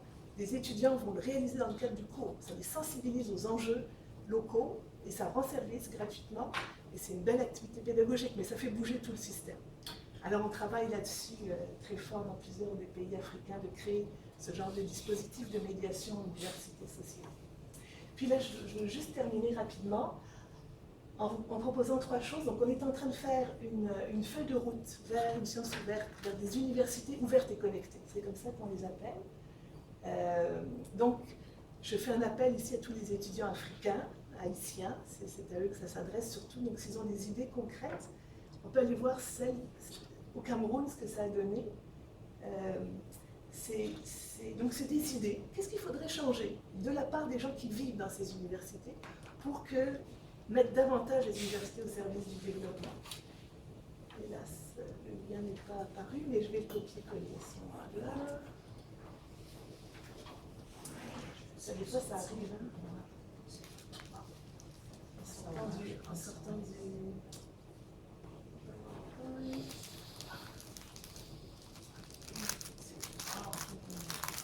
Il n'apparaît pas sur l'écran. Ferme le... Donc, feuille de route vers la science ouverte au Cameroun. Donc, vous voyez la première idée, il faut solutionner le problème de l'énergie, disponibilité de l'électricité. C'est des choses de base que les étudiants nous ont dit.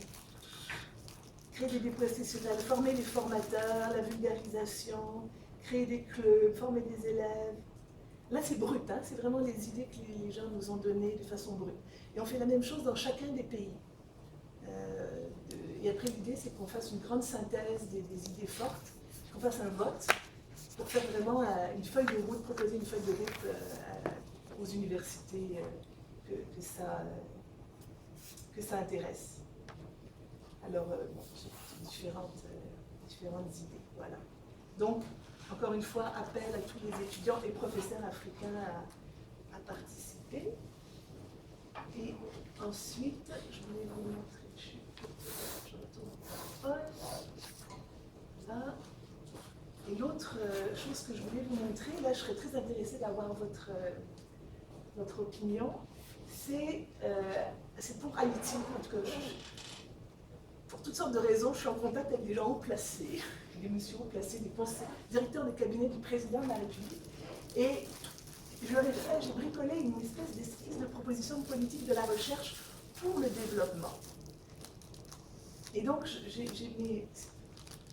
pris des choses qui pourraient être valides dans le fond dans tous les pays d'Afrique pour les universités. Alors, excusez-moi, je vais refermer mon PowerPoint.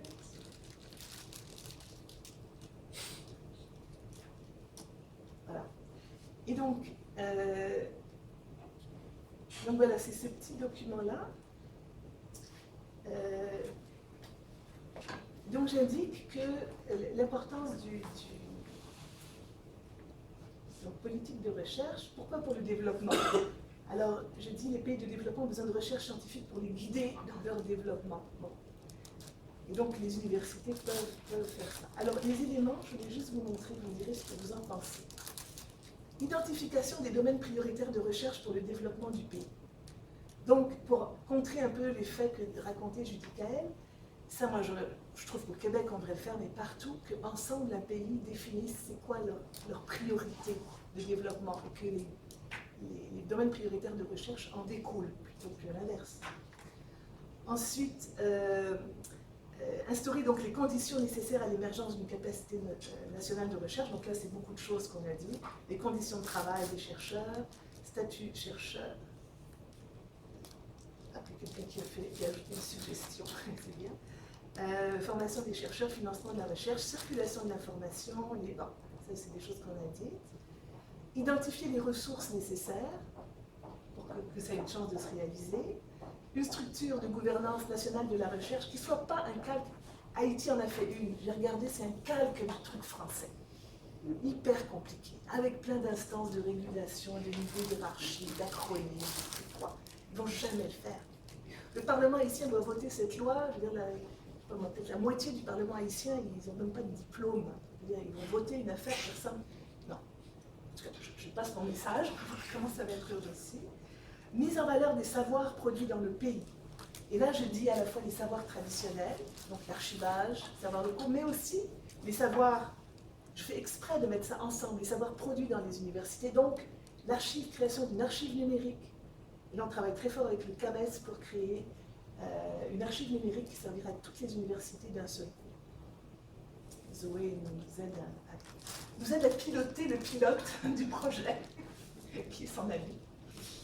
Et puis, j'ajouterai ensuite une stratégie pour mieux intégrer les femmes à la recherche scientifique.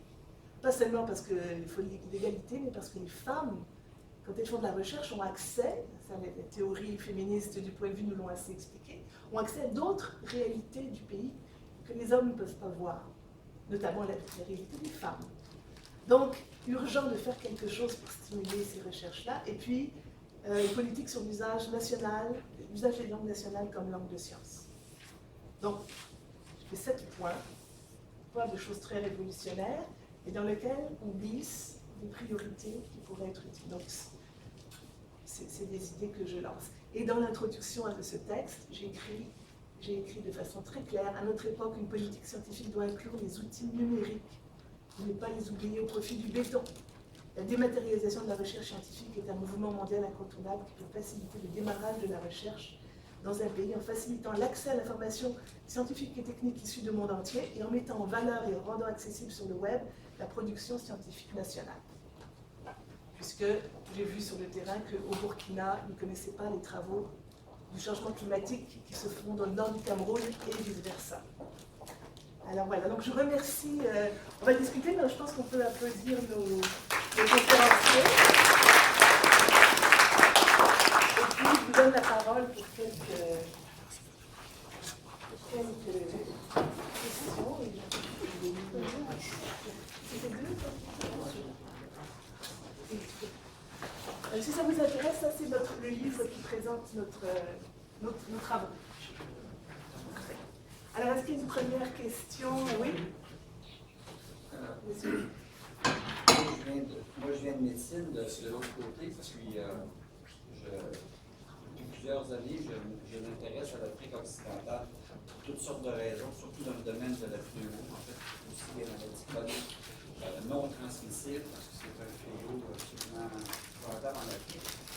Puis, je me suis rendu compte d'une chose, c'est que, puis on le voit beaucoup plus, en tout cas moi je l'ai vu beaucoup plus depuis qu'on tente d'implanter les notions de soins personnalisés.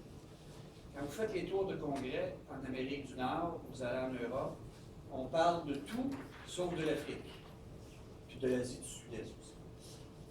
Donc, la première des choses, c'est que si on ne fait rien, il ne se passera rien. Mais comment faire quelque chose? Quand tu parles avec eux, ils sont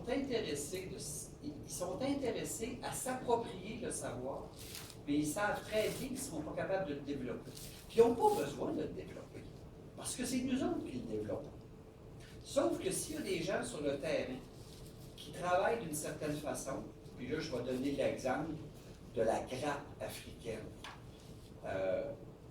Je vais beaucoup au Gabon. Il y a 44 dialectes au Gabon. Et il y a à peu près autant de génomes. Qu'est-ce que ça veut dire? Ça veut dire que vous n'avez pas besoin de prendre l'individu comme individu. Vous prenez la tribu, puis la tribu reflète ce que l'individu est. Deuxièmement, tantôt vous avez parlé de former les formateurs. Mais il faut aussi former non seulement les formateurs, mais les utilisateurs après ça. Que ce soit dans vos domaines, que ce soit dans mon domaine à moi. Nous, on parle de développer que le patient prenne en main ses soins. Puis quand il retourne dans son village, puis qu'il voit la grand-maman malade, qui, au lieu de peut-être de passer par la pratique exactement, je m'excuse. Puis après ça, le pharmacien, puis arriver à l'hôpital à moitié mort, ben, peut-être de se rendre tout de suite à l'hôpital. Lorsque on sait que dans ce cas-là, ça serait mieux de faire ça. Donc, que le patient soit une courroie de transmission, que la personne sur le terrain, celle que vous ciblez, soit votre courroie de transmission. Bon, là, il y a plein de choses à vous répondre. Puis juste une dernière chose, il faut faire attention, ça on le fait nous autres ici, là, si tu ne publies pas en anglais, ça ne fonctionne pas. Ben, tu peux publier en allemand ou tu peux publier en anglais. Puis quand tu publies en français, tu as un bassin beaucoup plus restreint. Oui, mais ce n'est pas le but. Justement, les enjeux du développement local durable, Tout à fait. c'est pas de publier en anglais pour des gens qui n'en ont rien à foutre. Non, mais je suis d'accord avec vous. Mais c'est parce que tantôt, on parlait de l'Afrique du Nord, d'Afrique du Sud, puis des relations Nord-Sud. Ils bénéficient d'un bassin plus large. Pourquoi est-ce que l'Afrique du Sud s'est autant développée? Ben, c'est parce qu'elle a publié en anglais. Elle a une histoire aussi, je vous signale. Oui, aussi. Oui. Là, on touche à quelque chose qu'on appelle le principe de réalité. Donc, on a beaucoup de desiderata, des choses qu'on voudrait qu'ils soient idéales. On frappe le mur si tu ne publies pas, par exemple, c'est pas un incontournable. C'est-à-dire qu'il faut trouver des moyens de justement le dépasser. Mais la réalité, c'est qu'actuellement, le monde est organisé. C'est une injustice, c'est un type d'injustice. Oui, mais oui, c'est une injustice, mais il n'est pas forcé de l'accepter. Non. Je suis d'accord avec on va vous. pas Mais l'accepter. sauf qu'à quelque part, ça fait partie de la réalité. C'est le principe de la réalité. Ouais. Mais moi, je veux revenir sur, rapidement sur les politiques. Les politiques de l'enseignement supérieur, parce qu'on en a. Et donc, quand je dis de ce que je vois, la majeure partie de ce qui est là est déjà dans les politiques, et depuis longtemps. Ça c'est enseignement supérieur futur en Afrique, un document du bureau régional de Dakar, où tous les pays ont une politique d'enseignement supérieur qui reprend exactement ça. Nécessité de passer par les langues, nécessité d'être plus contextuel, l'environnement, on travaille sur les environnements, etc. Comment passer maintenant de cette politique à sa réalité, c'est tout le problème. Et moi, venir imposer à des gens une politique comme ça ne marche pas. C'est un des problèmes qu'on a, c'est que c'est des politiques qui nous tombent là, oui, on les prend, ouais, mais on n'en fait rien.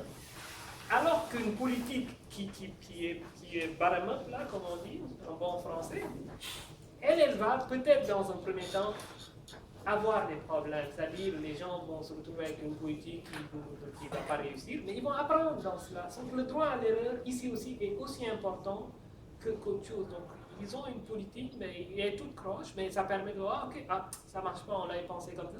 Mais ça se fait, donc on se corrige en faisant. Mais venir imposer, on reste dans un domaine, dans un schéma colonial que de venir avec des politiques. Mais peut-être que pour en sortir, est-ce que les universités sud-africaines travaillent avec le Maghreb?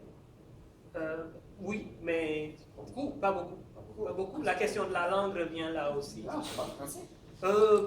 Pas tous. Il y a une population en langue arabe.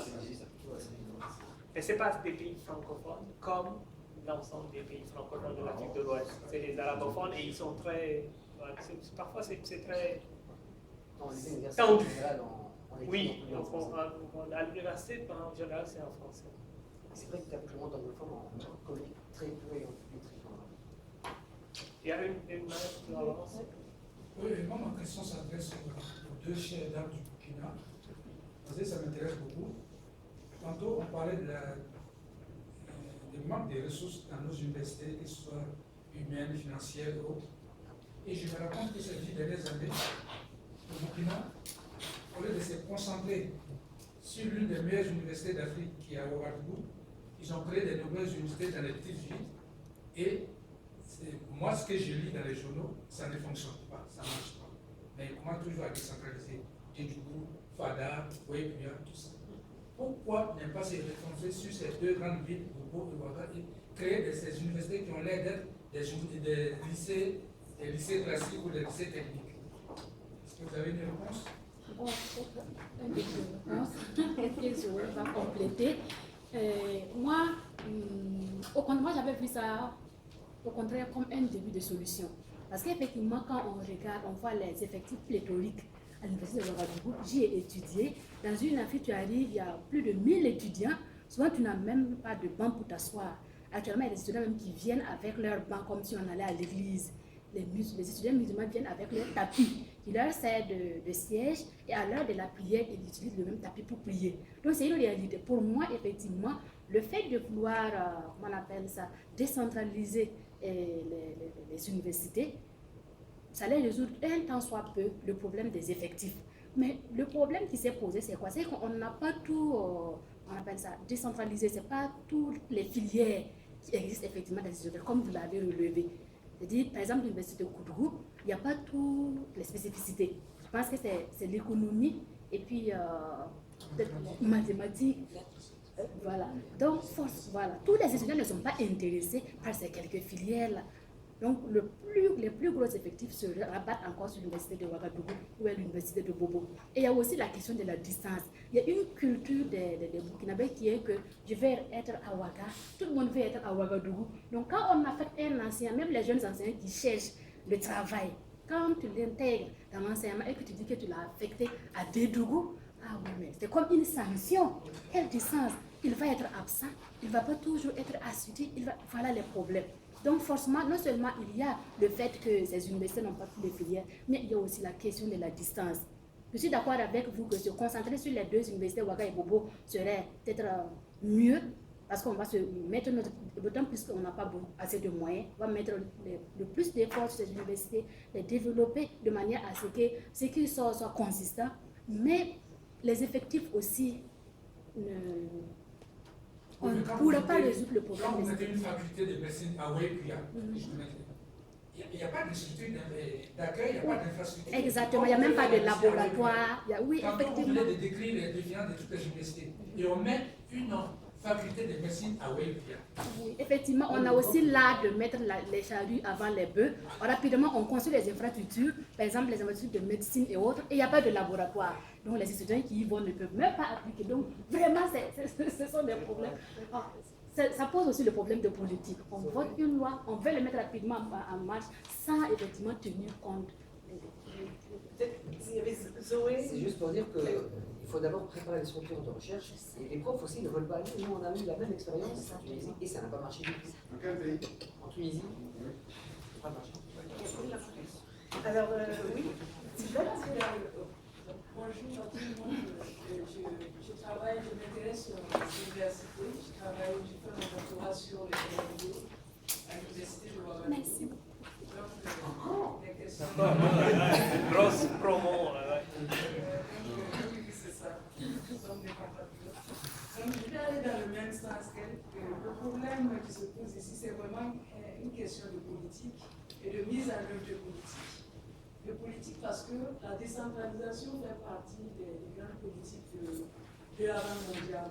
Parce que c'est vraiment un grand acteur qui intervient actuellement dans le financement des universités. Comme vous le savez, le contexte est tel qu'on manque pratiquement de tout. Donc, la Banque mondiale intervient justement dans nos universités depuis les années 80. Donc, elle a compris le relais de la France. Donc, cette banque-là avait suggéré comme stratégie de gestion des effectifs la décentralisation. Mais la vision était justement de stabiliser le maximum de jeunes dans les régions pour ne pas avoir à encombrer les grandes villes. Mais la politique n'a pas suivi parce que justement, on est en train de décentraliser sur vraiment des bases très minimes, très minables avec nous. Parce qu'il manque de tout. Donc on reproduit le modèle, j'allais dire, français. Le modèle français, vous voyez en France, les universités, c'est spécialisé, les universités aujourd'hui avec deux domaines. Tu vois, à l'université de tel truc, c'est deux domaines, ça s'appelle économie et droit. Et de l'autre côté, vous avez quelque chose comme sociologie.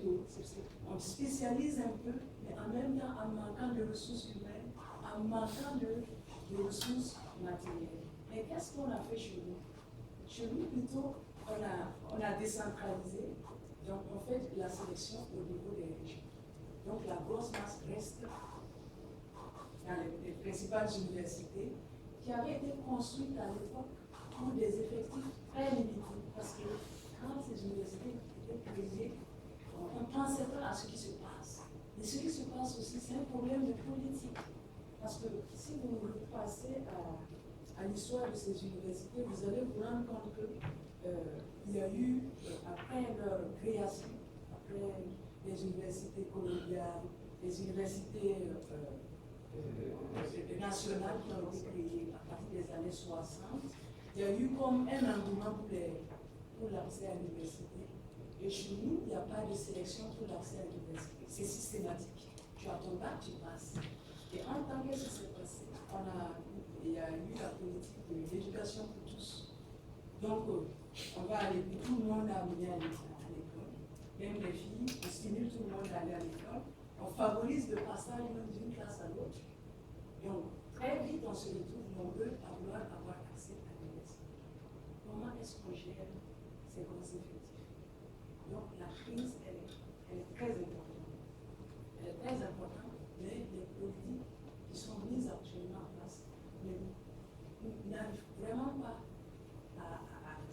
à juguler la situation. Ce que je veux mettre en œuvre ici, c'est le fait qu'il y a une influence des organisations internationales qui ont joué sur l'histoire des...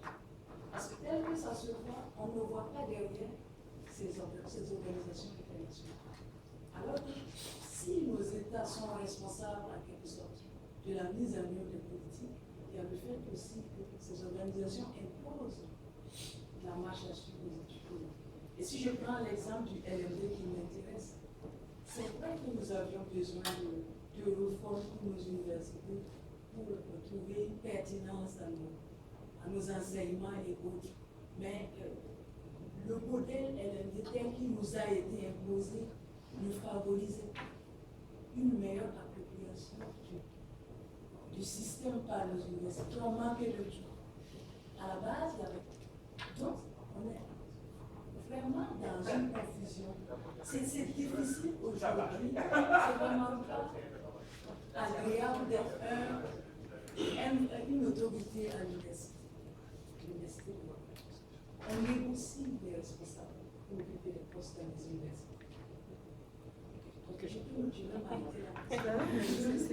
Alors, j'ai Abdoulaye et Zoé qui veulent répondre. Pour compléter ce que mes collègues ont dit, je pense que la décentralisation, c'était pour quand même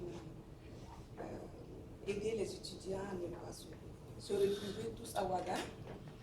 Par exemple, je prends le cas d'une de mes petites sœurs qui a eu son bac et qui devrait commencer la première année à l'école de droit à l'université de Ouagadougou.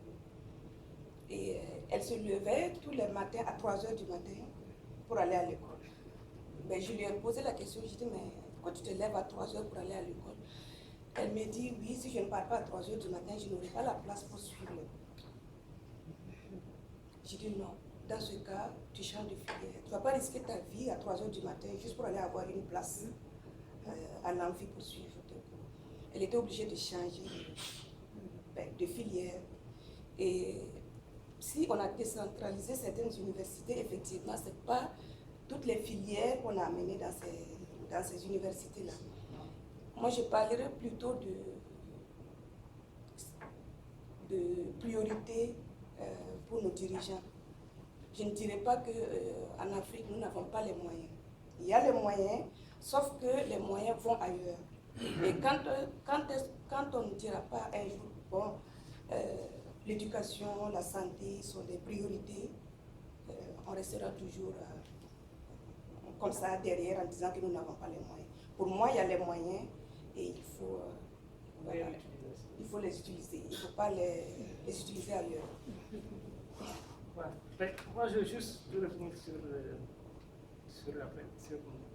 ma collègue Yvette.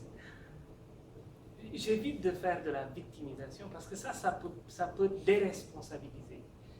C'est vrai qu'une partie des politiques sont inspirées, organisées, il y a un agenda international très fort, on le sait, mais il n'est pas déterministe. C'est-à-dire l'agenda, il vient parce que les gens le demandent.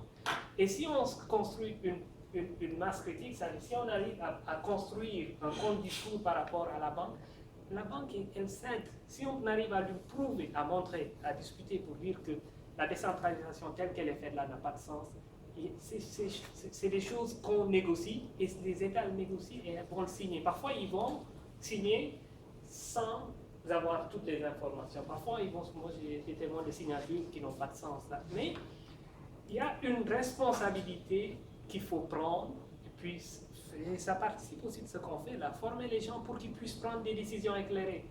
La tendance de décentralisation est transnationale, on la retrouve partout et elle a on appelle ça des justifications. Elle a des justifications. Une d'elles, c'est de rapprocher les écoles des gens. Faire une répartition de la carte universitaire plus équitable.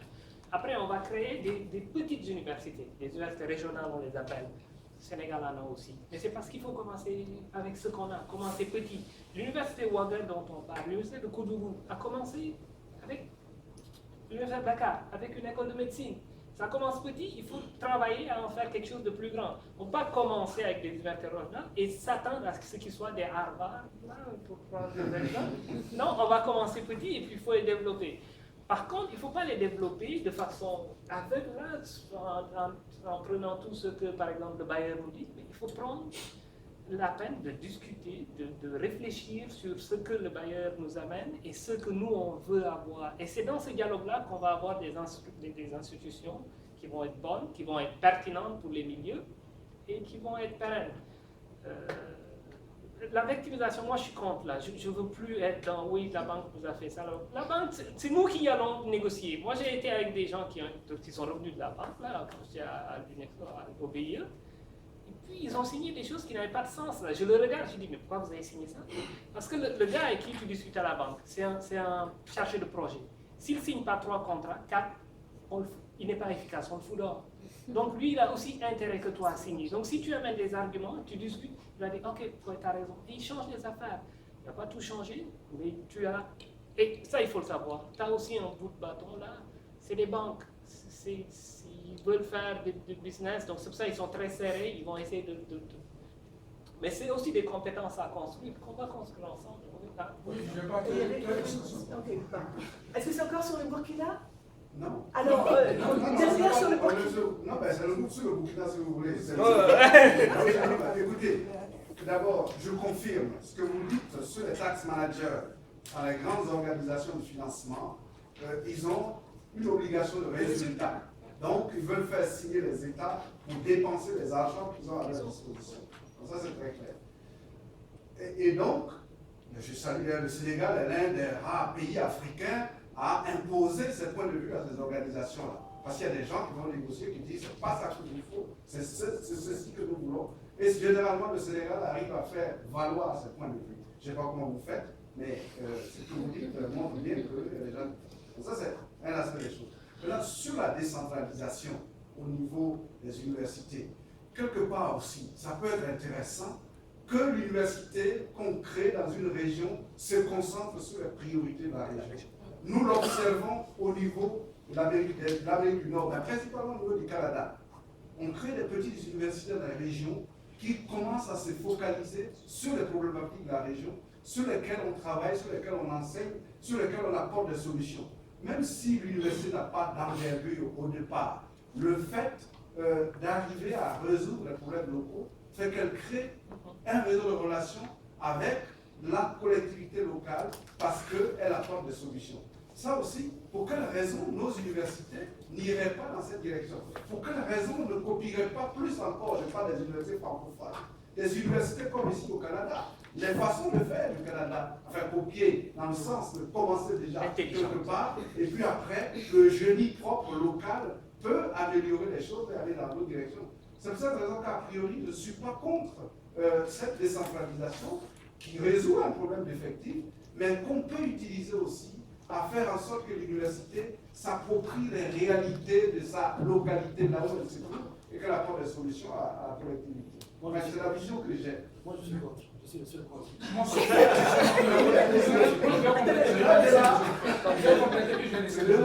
Je ne suis pas contre la décentralisation.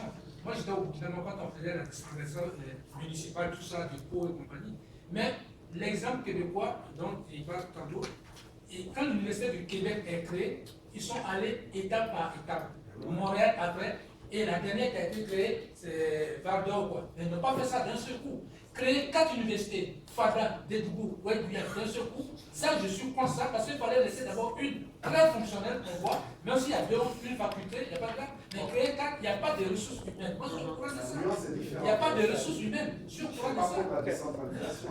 C'est tout ce que je veux dire. La façon de faire. Voilà, c'est ça. Oui, c'est ça. C'est vraiment. Je suis Burkina aussi.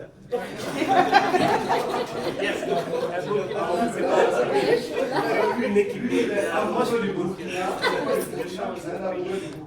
Donc voilà, comme je disais, je suis contre ce principe de décentralisation, mais en même temps, on sait que pour prévenir, bon, il faut décentraliser, certes, mais avant de décentraliser, il faut atteindre un certain niveau. Il faut maximiser d'abord ses chances quelque part. Par exemple, le cas que Zoé vient d'expliquer pour sa sœur, qui n'arrive pas à aller suivre les cours, alors que c'est l'université centrale. Alors, on n'arrive pas déjà à gérer ce problème au sein de nos universités et on va encore continuer aux universités. Et c'est les mêmes problèmes qui vont se produire. Les mêmes causes vont produire les mêmes effets plus tard. Pour moi, il faut, avant de débattre une stratégie, il faut vraiment la mûrir. Et c'est ce qui manque beaucoup dans le système. On implante des choses et vraiment, ce n'est pas des choses qui sont totalement une vision à très long terme. Donc, on a toujours des problèmes et des choses qui sont vraiment handicapantes. Décentraliser, c'est bien, mais avant de décentraliser, il faut atteindre un certain niveau. Et puis après, on a fait des choses, comme on a dit ici, vraiment step by step. Donc là, si je comprends bien, il faut attendre de régler tous les problèmes de votre Il faut avoir un certain niveau. Un exemple, si vous pouvez nous donner un exemple. Voilà, je veux juste comprendre qu'est-ce qu'il veut attendre. On attend jusqu'à quand? Juste quelqu'un qui n'arrive pas à suivre ce cours à Ouaga. Oui, mais on ouvre une autre. Mais est-ce qu'on va ouvrir notre là-bas, la personne qui est à Ouaga pour aller là-bas? Mais en attendant, il y a des étudiants originaires de Koudougou, par exemple, qui viennent étudier à Ouaga. Si par exemple l'université de Koudougou qui a été implantée fonctionnait à merveille, les étudiants de Koudougou, originaires de Koudougou et les environnants, au lieu de venir jusqu'à Ouaga, il faut s'inscrire là. Et comme l'a dit le doyen, il faut contribuer effectivement au développement du savoir local là-bas. Donc ça résout un tant soit peu de problèmes d'effectifs dont parlait Zoé tantôt. Sa soeur ne se lèvera plus à 3h du matin, mais elle donnera tranquillement, elle se lèvera à 6h pour aller sur son cours de 7h.